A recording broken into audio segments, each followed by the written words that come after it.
Welcome to Laugh and Learn, where curiosity leads and laughter lifts. I'm Gerald, joined by Timy from Raven Tarot Meditation, Linda de Gonzalez from Linda de Gonzalez, and Maru from Madame Maru's House of Cards. Today we are exploring death and transformation, or temperance, excuse me. Transformation, balance, and the importance of quiet work of integration. Your insights in the chat help share these conversations. I want to dive in. I want to remind everybody of the importance of being here, asking the questions you may have. This is all Timy Raven's fault. Guilty. Guilty. So guilty. Yes. Well, it's great to be here with you on this. Part of the fun of this is being able to share different ideas, having different opinions, getting new information in. I freaking love that. Refining your own opinions on things is great. Yes. Way to learn. That's exactly right. So this is the Laugh and Learn Duality Pairs. We're at number 7. Can you believe it, kids? Number 7.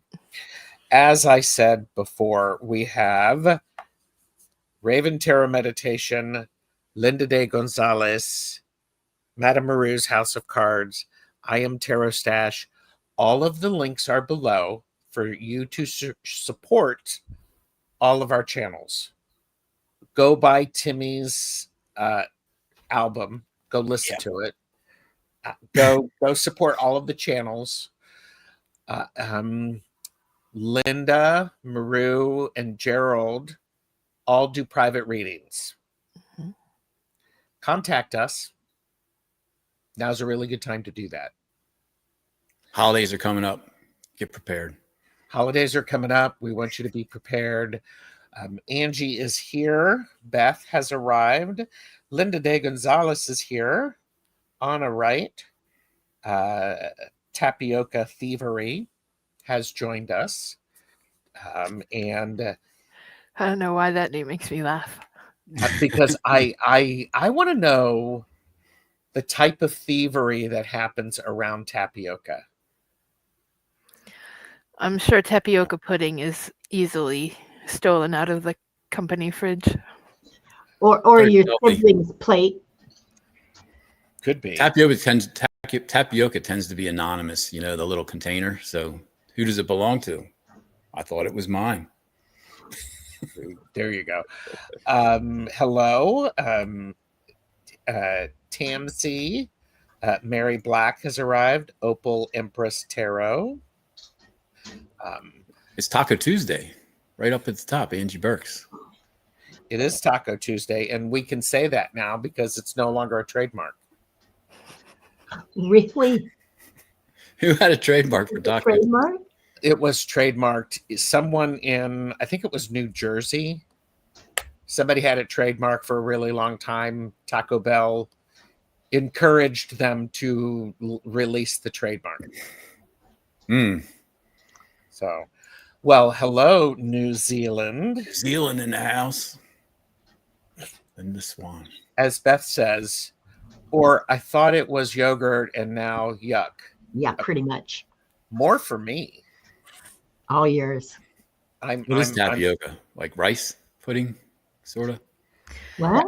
Tapioca is a starch. Oh. Yes. And I use the starch when I make pie fillings from the blackberries I pick from the ditches and stuff around here. Canadian ditches. Lots.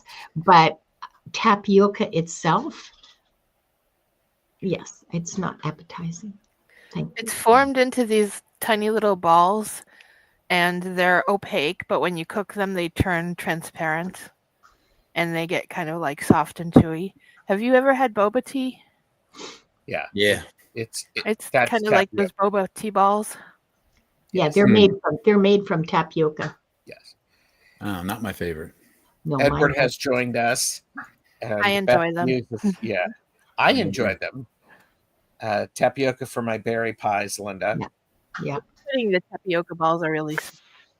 Yeah. Frog eggs. Pretty much. Although, I mean, there's caviar. That's fish eggs. Mm-hmm. Well, okay. There's hen eggs. You can make My mom would put tapioca in her rhubarb compote. Yes. Once again, people come to our channels, they leave hungry. for the tapioca conversation. The tapioca, well, yesterday, we've done this before. No, yeah, we were talking about food on Deb's birthday because Sunday was Deb's birthday, Purple Elephant Deb H. We were talking about Purple Elephant Deb H's birthday. Whose birthday was it? I didn't. I'm not sure. Purple Elephant Deb H had a birthday? Yes. This is, by all means, please like and subscribe to all of our channels. It's free. Show your support. As always, this is for entertainment purposes only. Do not make decisions based upon what we say. Seek professional assistance. Really. Yes. Yeah, we mean it. Yeah. Sure. Yes. Hungry, maybe for rice pudding, but not tapioca. Good. More for me. I do like the pudding. See? Anyhow. So today we're talking about tarot duality.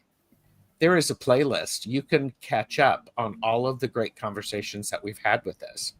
It prepares you for the forthcoming book from Timy Raven, from Raven Tarot Meditation. Give a thumbs up. Subscribe to all of our channels. This is my subtle way of saying, gee, Timmy, how's that book going? It's progressing. I actually had it laid out on the bed spread today. I'd said, what are the sections of the book going to be? Because I have parts of them done. I love that. You know, I was looking at it as an overall thing, and I might put some work into that later today. I put a bunch in yesterday. I sent that new duality type chart, and we might get around to that today. I don't know, but I have been doing a lot of new work. I mean, our conversations during these live streams are really supercharging the entire interpretation. I mean, it's really becoming more and more refined, more and more interesting, and it feels more and more, correct. Like it does feel like archaeology. Like I'm uncovering patterns that were set into these cards hundreds of years ago. That's what it feels like. Sure. We are talking about the pair number 7, which is Death and Temperance. It's the challenge of implementation, navigating the process of making choices in a balancing act between impulse and deliberation. The struggle is illustrated by the Death and Temperance tarot cards. Death represents an impulsive, sharply decisive approach, while Temperance signifies endless measurement and discussion. Effective decision-making requires finding a balance between these two extremes. Yes. I think that's an important thing. Right. So we're on pair 7. We've already done 1 through 6. Yes. This is the last pair out of the 4 main elemental dualities, the ones where all the action is. And this is decisions or decision making, as illustrated by the Death card, number 13, and the Temperance card, number 14. Here, wait a minute. This one. Right. Yeah. And I think it's important for us to take a look at the images on the card, because it feels intuitively like what's being described in the duality. Decision making. There's 2 types of decisions. There's impulsive decisions, which are on the right, illustrated by the Death card. Impulsive, extreme, perhaps, not well thought out. Decisions that have high consequences that weren't really considered very well. That's the extreme of the Death card. And as you get more toward the middle, you move towards the Temperance side. So the Temperance is on the left side. And what that illustrates, as Gerald said, was endless measurement. being certain before you make that decision, being well considered decisions. And that's a good attribute to have, to measure twice and cut once. But what it's suggesting is, don't measure 20 times and cut once. You have to have a reasonable amount of temperance, and you have to have a reasonable amount of ability to just make a decision and be, quick about it. And I think it's a constant struggle that we all work against or work with. I think that as we said, with all the other dualities, the desire is to be in the middle, to not be too impulsive with your decisions and to not be endlessly temperate with your decisions. You have to make decisions eventually. So I think these symbols are very illustrative of the attributes of each extreme end of the duality. So we can discuss that. Beth shared impulse and decision or decisive are two sides of a coin, just like measured response and you snooze, you lose are. Yeah. I wonder how did death come to signify impulse? Because I can think of other major arcana that are, to me, more impulsive. Perhaps what would happen if we started and we each go around and we give our traditional meanings? Keep that thought, Linda. Traditional meanings for death and the traditional meaning for temperance. And remember, the duality is decision making. Well, for me, would you start with me? Yeah. Yes, that's exactly right, Timmy. I'm starting with you. Okay, so in the Marseille Tarot, which is the one I'm most familiar with, death is card 13, which has a numerological significance to a lot of people. It's also in the Marseille deck. It's not labeled. It doesn't have the word death on the card. It's bare. There's no label on it, which I think is an interesting part of it. Skeletal. It's skeletal. It's a skeleton with a scythe, and he's reaping body parts. There's heads. There's two different heads I can see on this one. A bunch of hands, and a foot. Mm-hmm. So I think, it means transitions traditionally. Doesn't it mean transitions? And I think there's a decisive sharpness to it, because I think the suit in the tarot that this is related to is decisions, which is swords, air, cuts, a severance of one thing in the beginning of another. That's a transition, a transformation perhaps. So there you go. Mm-hmm. Well, and there have been some people in the chat who have shared death is not often expected. More people have come in. Hello. Sudden death. A sudden death. Yes. Yeah. Yes. Surprising. Death is often a shocking surprise. Yeah. And Laura shared old, way gone, and renewed. Mm-hmm. Yeah. So I think, Maru, what are your thoughts? What does the death in the tarot traditionally mean for you? Well, would you mind if I show the Boda and read from the book a little bit? I wouldn't mind at all. Don't read us the whole thing, because we'll have to do interpretive dance. just a little bit. I have my black tights on, so I can do that. Okay. So this is the... I'm going to embiggen you.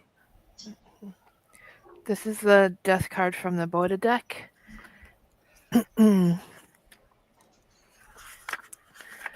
And it says that behind the fearsome and forbidding aspect of this key lies a world of inspired meaning. In the first place, the scene is not sunset, as you might suppose, but sunrise. The card does not represent the end, but the real meaning of death, which is change, motion, and transformation. Death is but the gateway to a larger life in reality. So that's what it means. And I just wanted to look at these two hands specifically. Like all the body parts have different meanings, but when I look at these two hands, it looks like you're like, there's nothing you can offer to death to make it change its mind. How interesting. Yeah. There's nothing you can do about it, nothing you can manipulate, nothing you can change or create or destroy, for that matter. Uh-huh. I think there's a relationship to time as well. I think this is a time card. The A time hands of duality. time. Decisions are a time duality, I think. Yeah. The hands of time. That sounds very poetic. I know. The hands of a clock. I think for me, a lot of times death is about, you know, it's in the, I love it in the Robin Wood Tarot, the book. She had, her key phrase for this is, and now for something completely different, which is a beautiful nod to Monty Python. Yeah. So it is about endings, rebirth, closure, transformation. Mm-hmm. Because these things have to happen. They naturally occur in life. Mm-hmm. And by the way, not often does it actually mean death. Yeah. It said in the book also that the symbolism represents the change from the age of, I think, Pisces to the age of Aquarius. Okay. Okay, interesting. Death doesn't always mean the end of life, correct? We all go empty-handed as it related to the hands, Maru. Mm-hmm. So, Dr. Pam is here. Linda, what do you think of with when the death card shows up? Well, this is my first encounter in such detail with the Marseille Tarot, so I can't speak about that. My own experience with the RWS and similar is that death is about transformation. Well, when I was 15 or 16, I saw it like it was like, oh, death, you know, because that's how you do when you're full of hormones and don't know anything. So, but since then, I mean, very quickly after that, I realized that it really didn't have anything to do with physical death. Mm-hmm. You know, I mean, physical death, if we're talking about looking at tarot to gain I don't bother with that, because what's the point? And I'm comfortable not knowing for myself. Mm-hmm. But it for me, it's always signified some deep transformation that was about to occur. And usually in my personal case, what I've observed, and I'm not talking about the readings for myself, I'm talking about as a reader, what I've observed in around me and within me as well, is that people who get the death card in a significant way in their reading, and if it's confirmed with other kinds of confirmations, you know, like the Chariot for me would be supporting that. It means upending of some kind of belief or some kind of way of life or some kind of relationship, perhaps, that may or may not transform your outer way of being. Okay, you may not have to move houses, you may not have to leave the country, but you will experience something that will shift within you tectonically. Yeah. Yes, it represents major change. Yes, major change. Could be just inner. Generally speaking, inner changes are reflected outwardly. Not always, but generally. But now I never, ever read the death card as like actual physical cessation of existence, you know? Yes. It is one of those things with the death card. I do think about let go of what's finished. Yeah, Stop holding on to exactly. the old ways. There we go. Yes, Yeah. harvest your crop. Harvest your scythe. crop. Yeah, with the scythe. That's what this and that. Yeah, Yes. I like that. Yes. We have Tamsy said on hands, fresh, clean hands, fresh start. Raised hands symbolize surrender. And Dr. Pam said, when a reader picks the death card for me, it brings a sense of peace. Like whatever I find challenging or feel stuck with was needed for me to go through in order to shed layers that no longer serve. Beth said, the death card is beautifully positive, making way for new growth. Yeah. Gerald, may I ask you to just center your face a little better, because on the vertical view, people can only see half your face. Yeah. Sorry, it was making me crazy. Really? It was making me crazy? It was not a long distance. Yes. Yeah. Yes. Yeah. Here you go. Yes. Death card for me was always about letting go of past. Yeah. Death of the ego. And yes, not always easy. Hardly ever easy. Yeah. Hardly ever easy. Let's move on to the other part of this Like you duality. said, it's shocking. Yes, it is Yes, shocking. it can be. Yes. So let's move to the temperance card. What's the traditional meaning of the temperance card? Maru, do you want to start and hold up your Sure. Boda? Not to put pressure on you, but to put pressure on you. No problem. There you go. I am going to embiggen you. Come on, focus. There we go. Oh, that's lovely. Okay.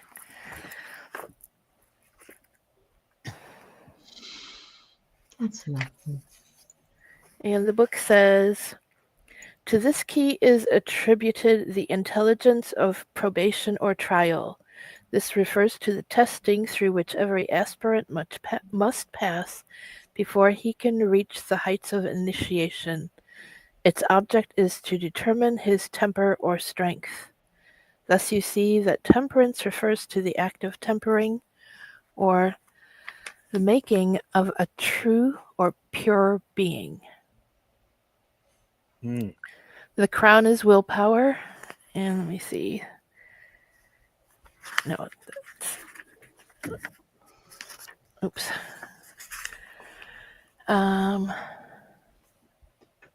Okay, the rainbow represents the differentiation of light into color by means of water. The angel represents the higher self. The seven-pointed star represents the works of man. The eagle is a symbol of water, and the lion is a symbol of fire, and the angel is putting their opposites onto them. Yeah. And the twin peaks are wisdom and understanding. And the crown above is the primal will. Mm-hmm. There's Twin duality all over that one. Mm-hmm. I was thinking that, to me. I think duality is that is the middle ground, finding that middle ground, the duality. Yep. So I am a big, for me, temperance is, it's not like tempering, it's like tempering steel. It's not about moderation. It is about, you have to heat something up, you have to pound the heck out of it, then you have to plunge it in the water to sharpen it. Mm-hmm. And so there's a beauty in this. It's about experimenting, it's creating, it's adjustment. Preciseness. Yeah. Preciseness, it's taking notes. It is, for me, it's the witchcraft card of the deck. It is about taking things that don't normally work together. Alchemy. It's the alchemy. Well, why would anybody do this and put those together? because it's Gerald and he can make it work. So, so there you go. It's cooking class. Yeah.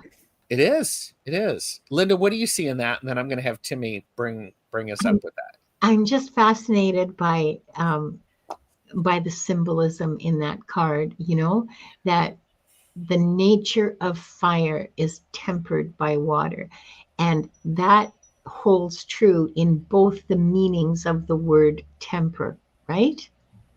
That it's tested by water, and that it's also gentle and mitigated by water. Yes. Death is a Scorpio, water, and temperance is Sag, fire. Holy. There you go, Beth. Mm-hmm. Yeah. And both of those cards are mine because I'm a Sagittarius and a Scorpio. Yeah. Timy, what do you think? Well, as far as traditional meanings go, I've always thought that, temperance was the patience card. Temperance is the slow down and be precise card. Temperance is the more of the, spiritual approach card. Mm-hmm. When you look at it by yourself, it's like, cool off a little bit. Don't be so rash. Think about what you're doing before you commit, And the whole, at least in the Marseille deck, in the Marseille deck, she's pouring liquid from one pitcher to the other pitcher, and then the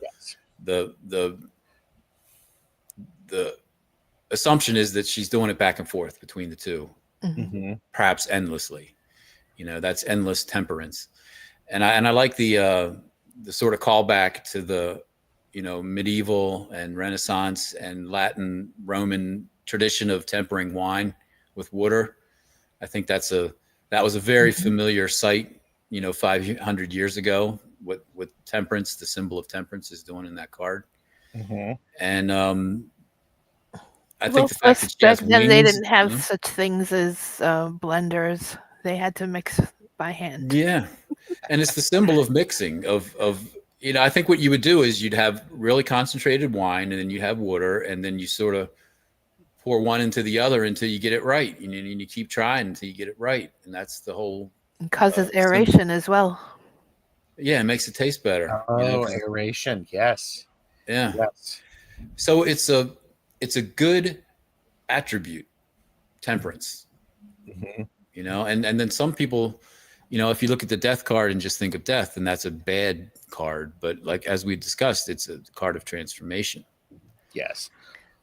For me, temperance always brings to mind the word testing. Yeah. Yep. Mm-hmm. Well, yeah, because that's, you temper a sword, like Gerald said, by beating the crap out of it, heating it up, beating the crap out of it, and then sticking it into cold water, and then repeating the process until you have an adequate material that you can sharpen and use to defend yourself, or to attack, obviously. Mm-hmm. There's also, if you know about metalworking, you beat that metal in layers, and you beat it and you beat it, and then you plunge it into high carbon oil, and it infuses the iron with carbon, which gives it a layer of sharpness. And then you have to evaluate it as temperance. You have to evaluate it and say, I need to do it again. And you bend it up again, and then you temper it in the high carbon oil, and it infuses it with even more carbon and makes it even more possible to be sharp. But if you put too much in, it makes it brittle and it snaps. So temperance is a lesson of gray. There's no right or wrong. It's a balance in the middle. And how much can you take? Yes, exactly. And testing, and then failing, and then sorry. No, it's okay. I was going to say, if you apply that to people, then you look at the hardships that come into all of our lives, and how much resilience, carbon, do we contain? How much can we withstand? What's going to break us? Yes. And do we stay broken? Because as human, okay, I feel like if we break, we've gone backwards into death. I don't believe that's true. I can only speak from my own experience after my son's death. Yes, I was broken for like a year, but I've healed from that. I mean, the grief is still there, but I'm not broken anymore. So, I from my experience does not reflect what you said. Mhm. And this goes back to that idea of this is about duality and this is decisions. And so we go from which puts it like on a different paradigm. It's a different structure of interpretation. Yes. As a pair. Where you had said death is impulsive decisions or impulsive and decisive action, which isn't a bad thing. And those are two different things on one side of this, the impulsive. And then we have decisive, where it's like, all right, this is what we're going to do. And we go forward. Temperance, on the other hand, is being careful, measured changes, having lots of discussion before choices. I think this is, and going back to the idea of we have to have a balance between these two. Without that balance, we are going to miss opportunities, I think. Mm-hmm. Yeah. It's not a bad thing to be unbalanced, but it makes your life easier and it makes your life happier and more prosperous. And it's an easier path to be aware that there's these extremes that we tend to, go one side or to the other, and it makes our lives more difficult, when we do that. That's the whole lesson you can't of let this temperance duality. become procrastination. Yeah, and that kind of is, it's in my life, I've been all over the place. I've been on each side of those extremes. I've been indecisive, where I just temper for a day, a week, a month, years, decades, and I just never make the decision. And then other times I've made the most impactful decision literally in seconds without even thinking about it. It's just, oh, okay, I'll pay for that. 12 grand, put it on the credit card. It's like, oh, fuck, what did I just do? They call that being rash. Yeah, rash, impulsive, impetuous. So as we discussed, when these cards are looked at as individual cards, there's positive and negative attributes to all, I think, but mostly they're positive attributes. They're archetypes of human behavior. But when you put these two together, the death card and the temperance card, showing it illustrating decision-making, then it holds a different, perhaps deeper parallel meaning, where it illustrates the extremes of our behavior, where death is now impulsive, decisive decisions, I guess. And then, temperance is endless measuring. And the lesson is to be in between the two. So I guess that's where I'm at right now with interpreting as a pair. Because Linda asked the question, how did death become impulse? Yeah. Okay. And we also, by the way, we have amazing people in the chat who are adding value, and I want to catch up with that because Tamsy said 14 reduces to 5, riding the crest of the waves. Beth shared, and the two animals at the bottom of the card that Maru held up, lion for Leo, was the other an ego that traditionally is water. Yes. Scorpio. Yeah. And so it represents Scorpio. And alchemy requires temperance. Alchemy also requires a heck of a lot of patience. And measuring. The death card will show up whether or not we are ready for it. We have an interesting question from Beth. Is it impulse if you're following your intuition, or is it wisdom? Damn, you hit that nail on the head there, Beth. Yes. I was just thinking about that, like knowing, when to take that decisive action needs to come from your higher self. I agree with that 100%. Yeah. Yeah. Yeah. It is impulsive because in that situation, it's appropriate to be impulsive because your intuition is telling you to do it. So you have to be capable of making impulsive decisions when you're connected, when you're hooked into your root, you know? And you also conversely need to maybe take a step back and think for 5 minutes before you make an intemperate decision, you know? So impulsivity is not necessarily a bad thing.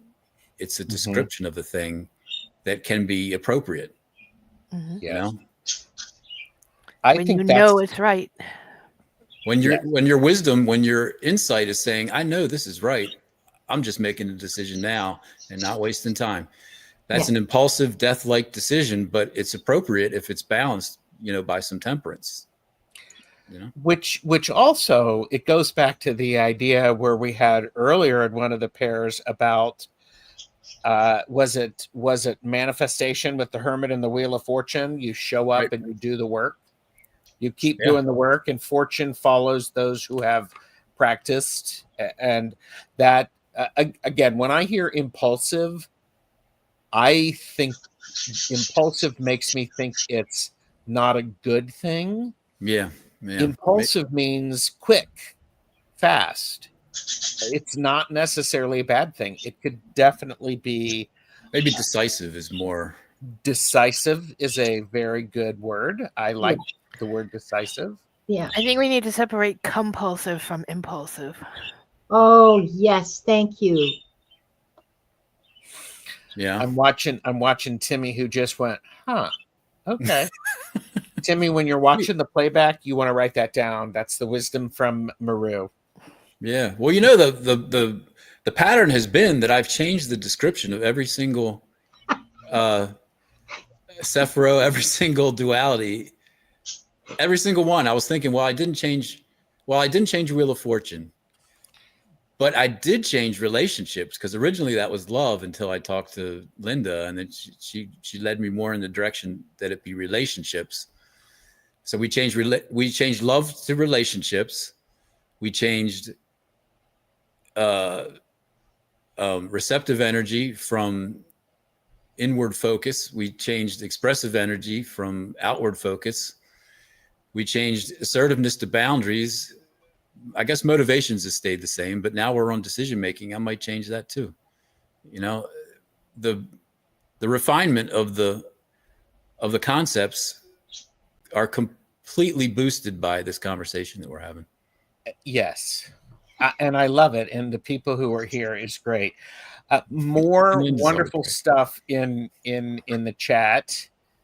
Roxy's, for me, it's not unbalanced anymore. It's a time for soul growth and an emotion that needed to get there. Yeah, I like that. I would say that thought is a balanced thought. Yes. Hypnicity said, for me, temperance is the outcome, means balance is forthcoming. Yeah. And yes. Hello, good to see you. And Scorpio is the psychic. Well, they're all psychic, okay? Just differently. Yeah. Different flavors. Which chakra is it in? I don't understand the question. And Nalani, please expand on that. Tamsi said this is fun. Of decision making. I don't know if it has a chakra really. Ooh, that's an interesting thing. Yeah, it's more of a. Well, you know, the Tree of Life. Some people have superimposed chakras on the Tree of Life, and this is based on the Tree of Life. So, well, your mental decision making would be in your crown chakra, and your gut decision making would be in your solar plexus. Yeah. Mm-hmm. Yeah, but also, I don't know, I'd have to think about that. But also, I mean, if we want to talk about it in terms of chakras, if the chakras themselves aren't like your own personal, if they're not balanced, then, for example, because the root chakra kind of feeds all the other, like it's sort of Yes. kind of a flow. So talk about a need for a balanced system, yes, the chakras, yeah, because when you're not, I think the concept of the chakras is the same as the concept of the Hermetic Tree of Life and the Sephiros, and is the same as the Marseille dualities. They're parallel Yeah, and the Buddha parts lecture, of ourselves that run in parallel. she talks about the chakras. Yeah, they Yeah. run at the same time. They're in parallel, and balance means, you're not, one's not flying off in one direction. I don't know the details of the whole philosophy, but I think that's part of it. Can I address Nalani's comment? Which one? This one? Yeah, no, Or this one? further down. Yeah, If your throat chakra is blocked, maybe you need to speak up. Well, the problem with a blocked throat chakra is that you cannot speak up, and most times you're not even aware of it. So you need to what? You need to meditate. You need to work on. I know, dirty word. You need to work on that, doing energy work, and wear some crystals. well, that can help. I'm undergoing a crystal purification thing right now. I'm not wearing any for a little while just to see what happens when I add them back. It's an experiment. Nobody has to do this. Okay, this is entirely personal. I know that people like Diane G and Viviani, and I can't remember who else, I'm sorry, are doing amazing. Donna Marie, they're doing amazing work with removing blocks in various chakras and emotional loads and so on and so forth. So that, if it were me, that would be one place I look. But also, if it were me, I am self-involved enough that I might not even notice if I had a chakra blocked. There's also a point to where if a chakra is blocked and it's been blocked for a while, suddenly it gets cleared. All of the other chakras need to balance because they've been doing other work. My chiropractor, if I were to have shoulder problems or hip issue, he's also paying attention to the other hip, the other shoulder. Yeah. There's a compensation that goes on. Yeah. Mm-hmm. With that. Yeah. So. Sage Goddess does a lot of chakra clearing information. Yes. This just in, just for the people who have forgotten, Linda is always right. Duh. I'm never going to live that down, am I? I never want to let you live that down either. Yeah. So far, batting 1,000 in my baseball league. Yeah. Well, and here we go. If the root chakra represents Earth and she does nourish us, would it make sense that it feeds the other chakras? Yeah. I think yes. Yes. I think that's what I feel when I'm meditating. It's down at the bottom of my spine. That's where I feel like all the action is. But I don't know much at all about the other chakras, or even that one. That whole philosophy is something I haven't looked into. It's new stuff. Yes.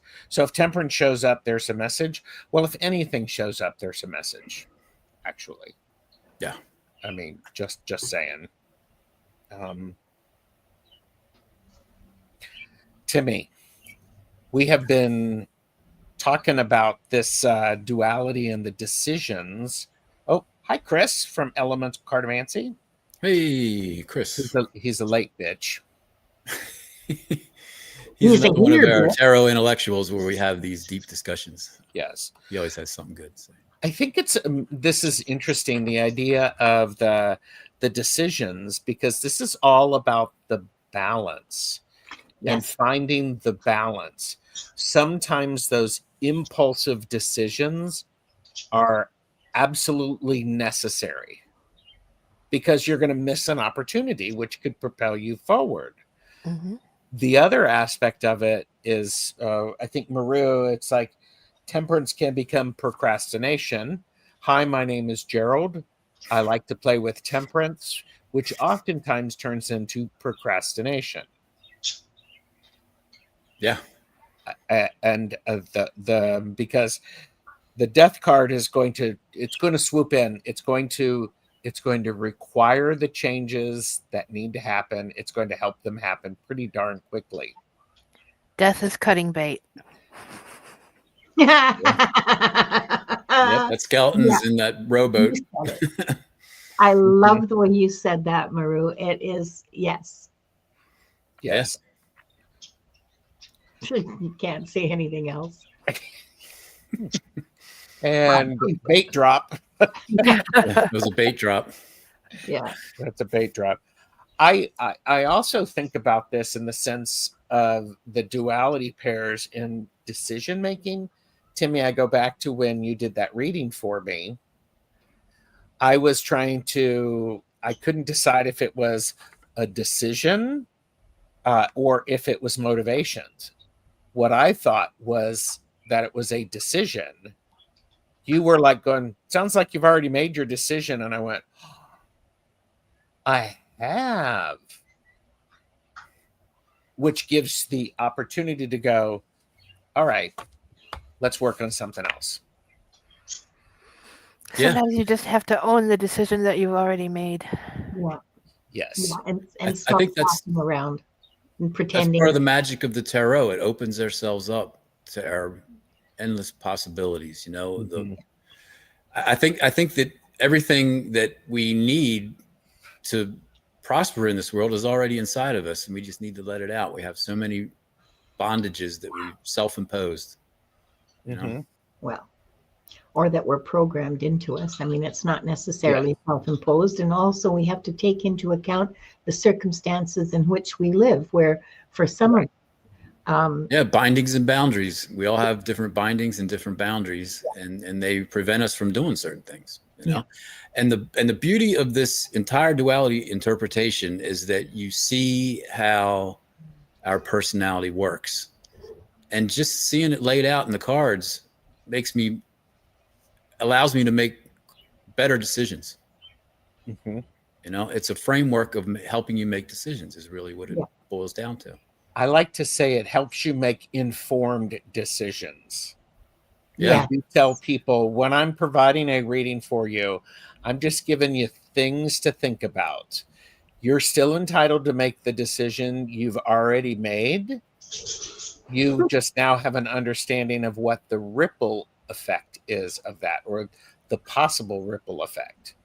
Or if it's a caffeinated and unfiltered reading, you're entitled to make your wrong decision. It's good. We have a great, really, really good conversations. It's a two-way energy exchange through the root chakra. And so if the root is the one that feeds all the others, can it not unblock the others if we concentrate? Something's got It doesn't really work like that. No, something's got to be willing to change. You got to grist the mill. No shortcuts. No, you got it's the thing is okay, so the root's the one that feeds all the rest. Yes, that's true.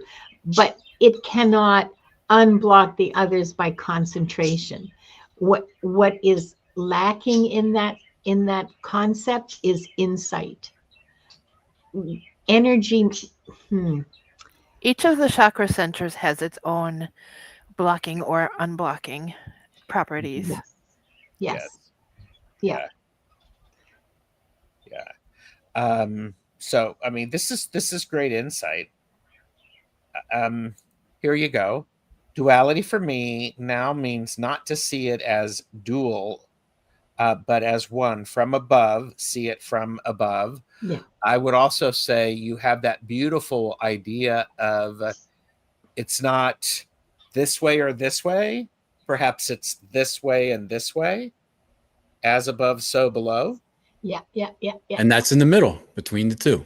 Yeah. So that's the balance point, is what he's describing, is the balance point. It's just another way of describing the balance point. Yeah. The divine path is the path of balance. Yes. I love that. Wow, you guys are really bringing it today. Look at the comments.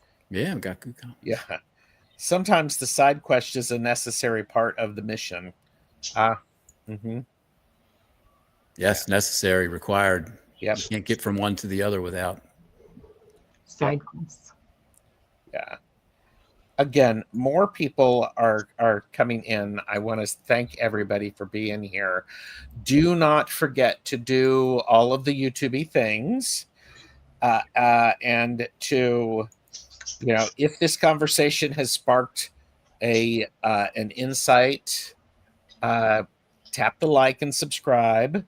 It truly helps the series reach more curious learners. So I think this is a great thing. And so I get it. Different emotions are on chakras, kind of. It's definitely fluid. Yeah. Each chakra has a different Function. function. Exactly. So, like, the root is your physical body. The second chakra is your creative will. The third chakra is your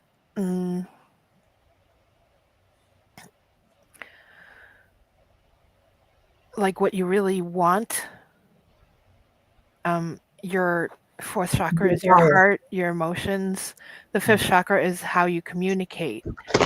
Then we have how you see things and how you think about things. So each of those centers can have a situation where you're not fully balanced.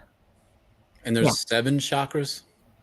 Inside of the body. There's like 100, 108, okay. I think it is. But inside the bodies, there's 7. Like the main ones that go down your spine. Yes. But there's other ones through your body, and there's ones that are above and below your body.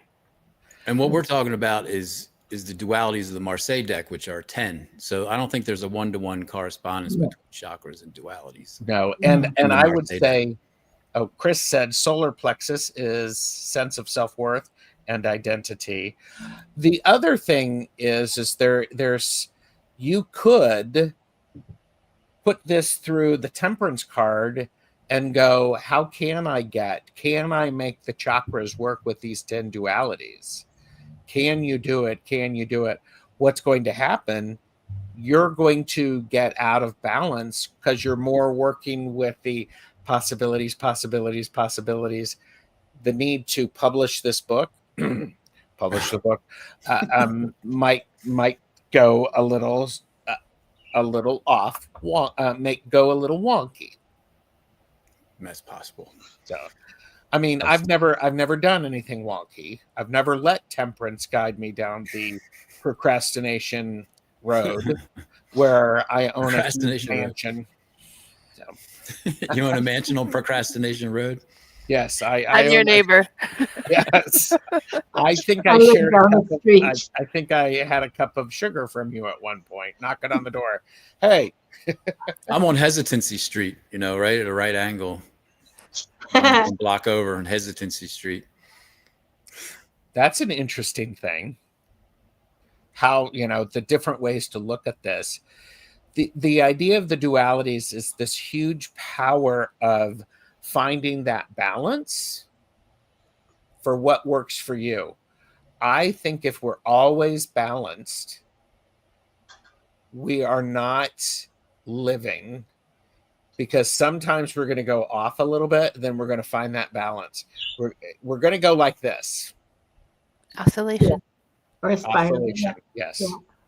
Yes. I would another way of saying frequency, right? It's another way of saying vibration. Mm-hmm. Yeah. As a dramatic technical statement, perhaps if you are perfectly in balance in all of the 10 dualities, that's when you go through the world portal. Maybe that's when you achieve divine balance and you transform into whatever the next level is. Perhaps that's the goal of life, to bring all 10 into balance. I think it's I love it. Or not. That's the Monty Python skit. Or maybe not. I might be completely wrong. There you go. Conjunction junction, procrastination station. For those of us who grew up listening to Schoolhouse Rocks. Mhm. Yeah. Motivation. What would that be? Motivation Station. That kind of works too. Anyway, I'm going off on a tangent. That's okay. Being off balance causes us to grow, to seek balance. Yeah. Like a tree. You want to drive that train from procrastination station to motivation station, right? That's right. They're on the same rail line. Just get off your ass and get on the train. Yeah. That would be going backwards, right? Beep, beep, beep. Wow. This has been fascinating. I appreciate everybody being here. Or motivation vacation, or to a motivation vacation. We are going to get so many people who are leaving comments about this, because this is available as a podcast afterwards. Timy, what questions do you have for Maru, Linda, or me, or those in chat about this? No questions. Is this still interesting to everybody? We're 7 dualities in. Does it make sense? Is everybody feeling like there's some value to this? I know personally it has value to me, but I'm hoping that other people see it as well. I think so. I'm learning a lot. Yes. Lori is here. Yes. I think it's like a detective Yes. task. I mean, we're all kind of working on it. Even the people in the chat are helping out with refining the concept. I really think that this was put into this deck 500 years ago, and I think it's just not a common interpretation that people use. I think it got lost or intentionally, kept quiet, because I think that it is a amazing tool that costs you nothing, that really gives you a great head start for being successful in life, being happy. I could use this as a reference, was my thoughts. That's good. Yes, I could stop being a bitch, but I'm no quitter. All right, that's what I like to hear. We also have. So much. We're all too invested to stop now, Timy. That's right. I got you hooked into my Your my nefarious binding. I bound plan. you all. Yeah. That's right. But wait, before we share duality 8, 9, and 10, let me show you this information about a timeshare. Yeah. You want a extended car warranty? There you go. Yeah. Also, God puts in front of you what's needed. So who knows how many this will pop up for? I agree. I'm doing the 12th step. I'm sharing my knowledge of how to live your life. We have then from Chris, Elemental Cartomancy. Yeah, Timy, I'm not necessarily on the same page with everything, but that's a great thing, because it makes me question my own views and think about stuff, which I love. After the next 3, that's perfect. Yeah. What I'm really looking forward to is doing the card readings, because they're really amazing. Yeah, fascinating. I'm looking forward to it too. Mm-hmm. And I'm still working on that reverse card read, which I think is the receptive read. I think that's really interesting too. It's almost like a tune-up, like giving yourself a tune-up. But anyway, we'll do that later. I do think it's really important. Well, this is what we're talking about now. The idea of is you may not agree. It's making you think. It is the duality of decisions. Do I agree? Yep. Do I agree? Nope. And then go, well, why don't I agree? Or why do I agree? What part of my experience will help me? And then you create new bindings and boundaries, mm-hmm. and implement it in your life. Tamsi asked, what book are you reading, Maru? This came with the deck. I'm embiggening you. Highlight of Tarot. That's the How do you pronounce that? Aditum? addendum. Aditum. Yeah. It's on And- Figueroa Street in Los Angeles. That's my old neighborhood. There you go. There you go. Agreed. Embracing different views is great for the mind. Nothing worse than an echo chamber. Oh, yeah. Yeah. Yeah. I've learned so much about my own life, and this has helped me make decisions in my own life that it has value just for that. You know, I'm happy with what's been discussed and decided upon right now because it's really helped me in my own personal life. And I said before, it's true. This is as a recovering AA guy, the 12th step is spreading the word. You know, helping people that may have the same issues that you do. And I think this is part of it. You know, this helped me in my recovery, and I think it might help other people with, you know, various issues where you're not happy or you're not prosperous or you're not sure which way to turn when you need to make a decision. This is a help. Yeah. For me, a divination tool, it kind of just helps me figure out what I really want, because if I get a reading that I disagree with, then it sort of, you know, clarifies that point for you, that you're going to do what you want to anyway, even when the cards coming tell from you you. not to. The cards help you decide not to make the same dumb decision again. You know, sometimes they go, no, this is a different thing. You're making assumptions. I saw somewhere, if you're having difficulty making a decision, flip a coin, and the one that you want to pull up is what you should do. So that tells you at the core, what do you really want to have happen? Yeah, being honest with yourself is difficult, a lot more difficult than you would think. Because that is part of the balance. Sometimes what we want, we know is going to throw us off balance. Yeah. And we still do it. Yeah. Because we just can't, you know, some of us are able to learn from other people, from books and all the rest of that. Okay. Others of us are hard-headed. Learn by doing. Just go full frontal into life and say, whatever. Bring it on. Yeah. Let's go. Which, you know, you can do when you're 20, but is that because you're always right, Linda? What? The stupid decisions I make? Are you crazy? No. No, I haven't made any stupid decisions for a number of years now. That's good. None? Wow, that's good. Yeah. No, maybe 3 or 4 years. I haven't made any really bad decisions. I certainly not to the, I mean, I'm trying to think, what was the last bad decision? I can't remember. Probably a subscription to something that I never looked at.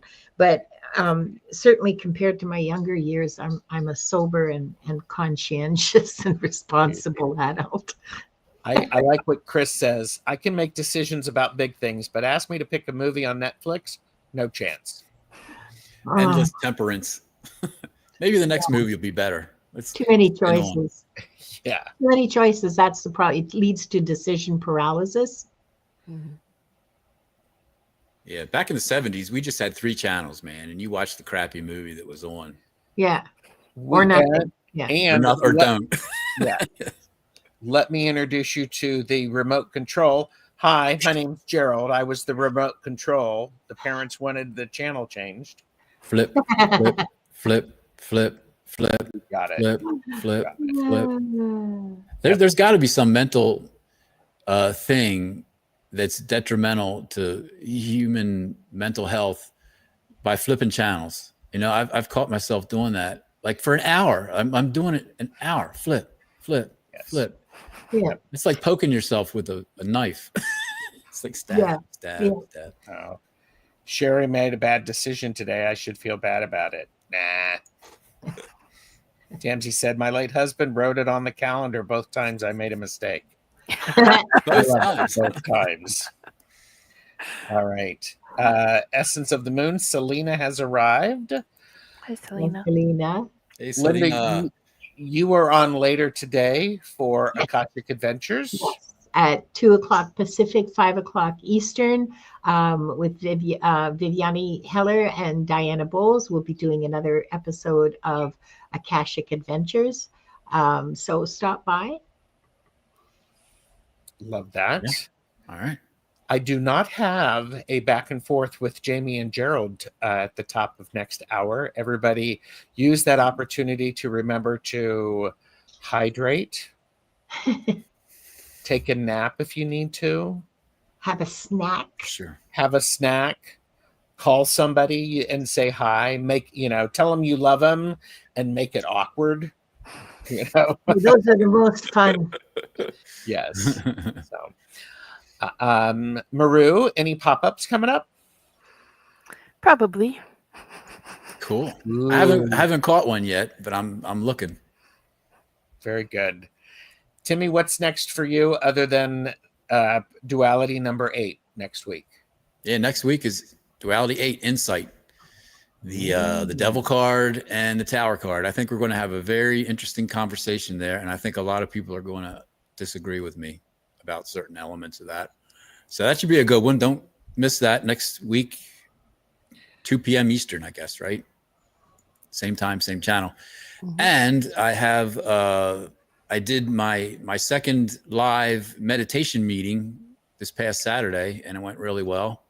Good. We had about another 40 people, and we did a live meditation in an AA meeting, which is what they normally do in that meeting. It's a meditation meeting. Mm. And I used one of the soundtracks from my YouTube channel, my meditation YouTube channel. I love that. So that's really working out well. There's a lot of newcomers in that group that are really rough. They're in halfway houses or sober living houses. So they need to relax. These people are so wound up, man. Mm-hmm. So this is a good opportunity for me to do that 12th step work as well. I love that. I have a link I'm going to send you, Timy. Okay. Ooh. Chris from Elemental Cartomancy said, well, excuse me, what are we all meant to do with our evening now, Gerald? I don't know, spend it with your husband or your spouse, your dogs who like to create backgrounds. I have thought about actually doing a pop-up of me working on a quilt project that I'm doing. I'm not sure how interesting that is for people, but I think I've made the decision to move on past that so I can do some other stuff before I have a full evening. All right. I do want to say thank you, everybody, for being here. You're all freaking awesome. And please remember the deep gratitude to Timy, Linda, and Maru, and to everybody in the chat for your very thoughtful and respectful engagement. Your presence brings this series to life. Like, subscribe, and share if today's conversation resonated. The replay and podcast are, you can find out that below. Thank you, everyone, for joining us, and we will say farewell. Bye. Buddy. See you later.